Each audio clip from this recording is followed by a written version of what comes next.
ہندوستان کے مسلم گھرانے میں پیدا ہونے والی بے باک ادیبہ عصمت چغتائی کو بعد از مرگ دفن کرنے کے بجائے نذر آتش کیا گیا، جس پر آج بھی تنقید کی جاتی ہے۔ تاہم عصمت کے رفقا کا کہنا ہے ایسا ان کی وصیت کے مطابق کیا گیا کیونکہ انہیں قبر کی تاریکی سے بے انتہا خوف آتا تھا۔ عصمت کے ہم عنصر کہتے ہیں کہ مذہب کے بارے میں عصمت کے خیالات انتہائی گنجلک تھے۔ انہیں دوبارہ پیدا ہونے کے نظریے یعنی پنرجنم پر پورا یقین تھا۔ 24 اکتوبر 1991 کو اس خبر نے پوری اردو دنیا کو اداس کر دیا تھا کہ اردو کی بے باک اور صاحب طرز ادیبہ عصمت چغتائی ممبئی میں وفات پا گئی ہیں۔ اس خبر کے ساتھ ہی ایک اور اطلاع بھی آئی جس نے عصمت چغتائی سے محبت کرنے والوں کو مزید دکھ میں مبتلا کیا، اور وہ یہ کہ ان کی میت کو وصیت کے مطابق سپرد خاک کرنے کے بجائے نذر آتش کیا گیا۔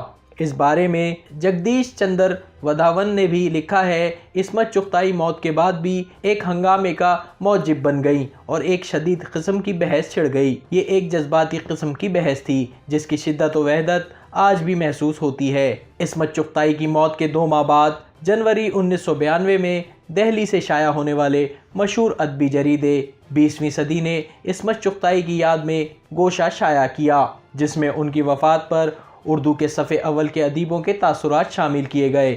ان تمام ادیبوں نے عصمت چغتائی کی لاش کو جلائے جانے پر مختلف آراء کا اظہار کیا۔ مجروح سلطان پوری نے کہا، یہ کیسا سیکولرزم ہے، دفنائے جانے کے بجائے جلا دینا۔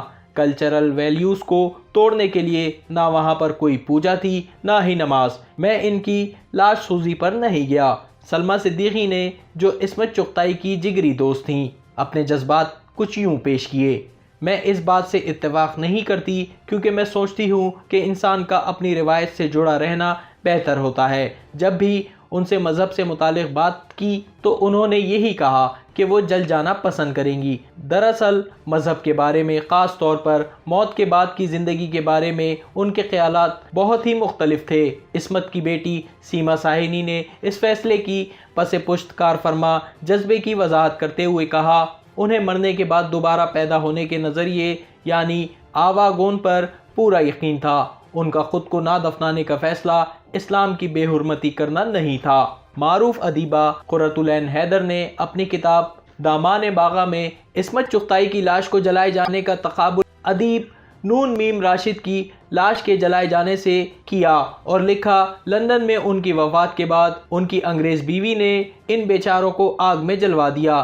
اس معاملے پر نہ عصمت آپا قصوروار ہیں نہ راشد صاحب، یہ مردہ بدست زندہ کی 2 المناک مثالیں تھیں۔ یاد رہے، عصمت چغتائی 21 اگست 1915 کو اتر پردیش کے قصبہ بدایوں کے ایک متوسط گھرانے میں پیدا ہوئیں۔ ان کے والد مرزا قسیم بیگ چغتائی ڈپٹی کلکٹر کے عہدے پر فائز تھے۔ وہ اپنے 10 بہن بھائیوں میں 9ویں نمبر پر تھیں۔ عصمت نے ہوش سنبھالا تو ان کے بڑے بھائی عظیم بیگ چغتائی ادب کے میدان میں جھنڈے گاڑ چکے تھے۔ چنانچہ جب انہوں نے لکھنا لکھانا شروع کیا تو اپنے ادبی پس منظر کی وجہ سے قدم جمانے میں زیادہ دیر نہیں لگی۔ جس وقت عصمت چغتائی نے ادبی دنیا میں قدم رکھا تو وہ اردو کی ترقی پسند ادبی تحریک کا نقطۂ آغاز تھا۔ پریم چند رخصت ہو چکے تھے اور منٹو، کرشن چندر، غلام عباس، خواجہ احمد عباس اور کئی دوسرے اپنی نگارشات سے اردو ادب کو مالا مال کر رہے تھے۔ عصمت چغتائی کے گھر میں لڑکیوں کو اعلیٰ تعلیم دلوانے کا کوئی رجحان نہ تھا، مگر عصمت کی ضد اور تعلیم میں ان کی دلچسپی کو دیکھتے ہوئے ان کے والد نے انہیں علی گڑھ بعد از لکھنؤ سے تعلیم حاصل کرنے کی اجازت دے دی۔ یہ وہ زمانہ تھا جب ان کی تحریریں ادبی جریدوں میں شائع ہونا شروع ہوئیں۔ عصمت چغتائی سے پہلے کئی خواتین ادبی دنیا میں قدم رکھ چکی تھیں، مگر عصمت کے بے باک قلم نے بہت جلد پوری ادبی دنیا کی توجہ اپنی جانب مبذول کروا لی۔ عصمت چغتائی کو زبان و بیاں پر غیر معمولی دسترس تھی۔ انہوں نے نثر کی ہر صنف میں اپنے نقوش ثبت کیے، جن میں افسانہ، ناول، ڈرامہ، خاکہ، مضامین، سفر نامہ، آپ بیتی اور رپورتاژ شامل ہیں۔ عصمت چغتائی اردو کی ترقی پسند ادبی تحریک کے ہر اول دستے میں شامل تھیں۔ عصمت غالباً اردو کی پہلی ادیبہ تھیں جن کی کسی تحریر پر پابندی عائد ہوئی اور ان پر فحاشی کے الزام میں باقاعدہ مقدمہ چلا۔ یہ افسانہ لحاف تھا جو بقول عصمت چغتائی کے ایک سچے واقعے پر مشتمل تھا۔ عصمت چغتائی نے اس مقدمے کا سامنا کیا اور عدالت نے انہیں باعزت بری کیا۔ یہ عصمت چغتائی کی ابتدا تھی۔ اس کے بعد انہوں نے سینکڑوں افسانے، ڈرامے اور ناولٹ تحریر کیے۔ ان کی سوانح عمری بھی کاغذی ہے پیرہن کے عنوان سے منظر عام پر آئی۔ زندگی تو زندگی، عصمت چغتائی اپنی موت کے بعد بھی دنیا کو چونکانے سے باز نہ آ سکیں اور ان کی وفات کے بعد انہیں سپرد آتش کرنے کا فیصلہ ادبی دنیا میں موضوع بحث بن گیا۔ مشہور ادیبہ قرۃ العین حیدر کے مطابق یہ کہنا کہ عصمت آپا کو ان کی وصیت کے مطابق نذر آتش کیا گیا بالکل غلط ہے۔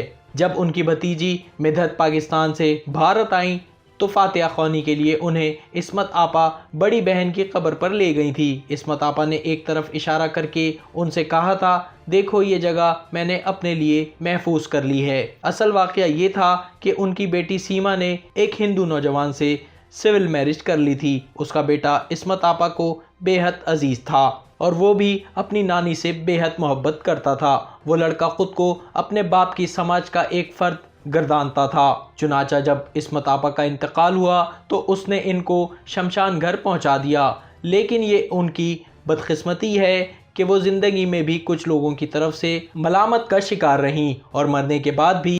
جگدیش چندر وہاون نے اپنی کتاب عصمت چغتائی شخصیت اور فن میں لکھا ہے، جنازے میں شامل ہونے والوں میں ان کی بیٹیوں اور نواسوں کے علاوہ ڈاکٹر دھرمویر بھارتی، پدیما سچدیو کے شوہر سریندر سنگھ اور وشوناتھ سچدیو تھے۔ عصمت کی وصیت کے مطابق گیٹ وے آف انڈیا میں ذرا دور گہرے سمندر میں ان کی بیٹی سیما نے ایک کشتی پر ان کے پھول رکھے اور ان کے نواسے نے انہیں سمندر کے نظر کر دیا۔ YouTube پر گوگلی نیوز دیکھنے کے لیے youtube.com کی سرچ بار میں googly news T V type کریں۔ گوگلی نیوز کے پیج پر سرخ رنگ کے سبسکرپشن والے بٹن پر کلک کرنا نہ بھولیے۔ YouTube پیج پر اپلوڈ ہونے والی ویڈیوز سے باخبر رہنے کے لیے بیل آئیکن پر کلک کیجیے۔ آپ کو ہر نئی ویڈیو کے بارے میں نوٹیفیکیشن موصول ہو جائے گا۔